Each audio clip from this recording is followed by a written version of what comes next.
Hello everyone! So you know that banner schedule we were all planning around? Well, a fresh wave of Nod Cray leaks just landed and basically flipped it on its head. If you were saving your Primogems based on that old timeline, you might be a patch away from missing your most wanted character, and I really don't want that to happen to you. So in this video, we're going to walk through the updated roadmap from version 6.1 all the way to 6.7. I'll break down exactly what changed, why it's a big deal, and hopefully help you figure out where to spend and where you might want to save. This video also includes a giveaway of 3 Welkin Moons. The rules are very simple. Just leave a comment and I'll randomly choose 3 winners after 1 week. In addition, there will be another giveaway of 10 Welkin Moons once we reach 1,000 subscribers. So make sure to subscribe so you don't miss it. First off, a quick note on why we're even doing a new roadmap right now. A few different things have shifted all at once. This update is just here to keep you lined up with the most logical schedule we have at the moment. Okay, let's dive right in with version 6.1 where things really get shuffled around.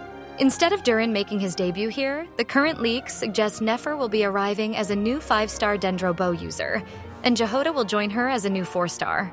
A rerun for Varisa seems to be on the table, and there's some early talk about a Nouvelette rerun as well. I'd definitely make some space for that possibility if you enjoy his playstyle, because the value of a good Hydro driver isn't going away anytime soon.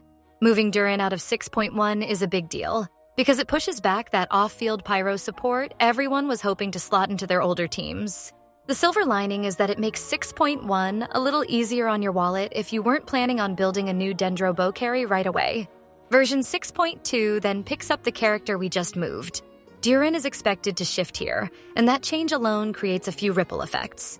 His lore connections make an Albedo rerun a strong possibility in the same time frame, even if it's just for story synergy. I'm also hearing some faint whispers about Arlecchino, or maybe even Escoffier as rerun options somewhere in this patch, but those are much less certain.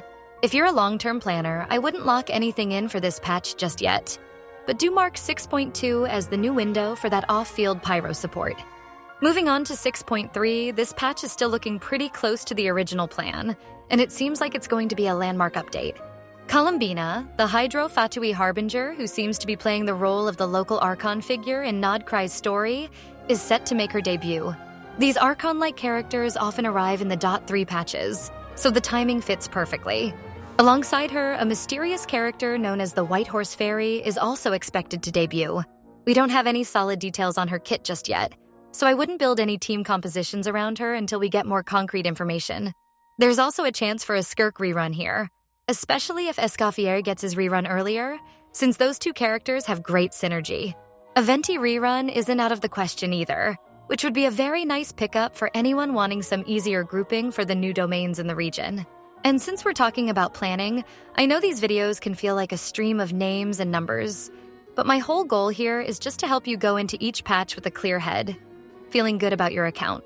So if this kind of planning helps you out, maybe consider subscribing if you haven't already, so we can keep figuring this stuff out together as we push towards 1,000. Version 6.4 is still a bit foggy, but a few consistent rumors keep popping up.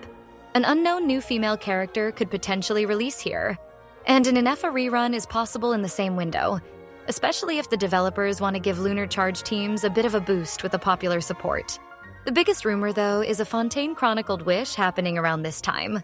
After seeing the Layu and Inazuma Chronicled Wishes land so close together in Natlan, it's not a stretch to imagine Sumeru and Fontaine getting a similar back-to-back schedule. If that does happen, I wouldn't be surprised at all to see Farina get a rerun here, mirroring the way Nahida and Raiden were paired with their respective chronicled banners. Again, just treat this as a flexible plan, not a promise set in stone. Also, new information about version 6.4 has arrived from the leaker HXG, suggesting that Varka will be released in this version instead of 6.5 as originally expected. Version 6.5 was the one we've all been waiting for. So for now, there is no reliable information. We only know that there are still 2 characters we don't know about, so they could be in this version. We might also see reruns for Mavuika and Zelonen in this patch. Then, version 6.6 is expected to bring us Nicole Reen. She's rumored to be a cryo support with off-field application that has clear synergy with the headliner of the next patch. This also feels like a very reasonable spot for Flynn's first rerun, assuming he's as popular as I think he will be. Rerun talk for Kazuha and Ayaka is also circling this patch, which makes sense. It's a very animo and cryo-friendly lineup that works well with the support who could enable melt teams or double cryo compositions. Finally, version 6.7 seems to be closing out the Nod Cry arc with a bang. Alice is expected to make her debut. Her arrival would be massive news on its own. But with Nicole Rain releasing in the patch right before, that double witch melt concept could become a very real and powerful team. This would also be the perfect time for a Columbina rerun if she's treated like an Archon, as they usually get their first rerun 3 or 4 patches after their debut, and 6.7 fits that timing. Given their lore connection, I wouldn't be surprised to see Klee rerun here as well. Now, I also want to address the Sandrone question because I see it popping up all the time. In the original Nod Cry trailer, Sandrone was teased alongside the other Fatui, which led a lot of people to assume she would be playable in this region.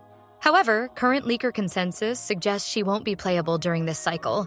This might be because with Columbina already being a playable Harbinger, the team doesn't want to release 2 in 1 nation, especially since they didn't release any during Inazuma or Natlan. Releasing 2 at once would be a pretty big change of pace. Okay, so let's zoom out for a second and talk strategy.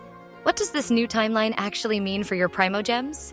When Nefer arrives in 6.1, you need to ask yourself if you really need a Dendro Bow character right now, or if it's better to wait for Durin's off-field pyro in 6.2. By the time 6.3 rolls around, you should probably plan for Columbina to be your one big spend, because these major Archon-like units usually come with story beats and systems that keep them relevant in the meta for a long time. It is so important to remember that everything we talked about today is based on speculation and very early, sometimes questionable leaks. None of this has been confirmed by the developers, especially the details for the later patches. There are also a few unknown characters that could still show up and change everything. Think of this as a living document. If a phase order flips again, I'll be sure to update you. If a character slides forward or backward, we'll adjust our plans together. That's why I try to keep the language simple and the choices clear. Save your primos where the schedule asks for patience. Spend them where the schedule gives you the most value, and always keep a little saved for that one character that just makes you smile. So with all that said, I want to hear from you. Drop a comment down below and tell me who your main targets are between versions 6.0 and 6.7.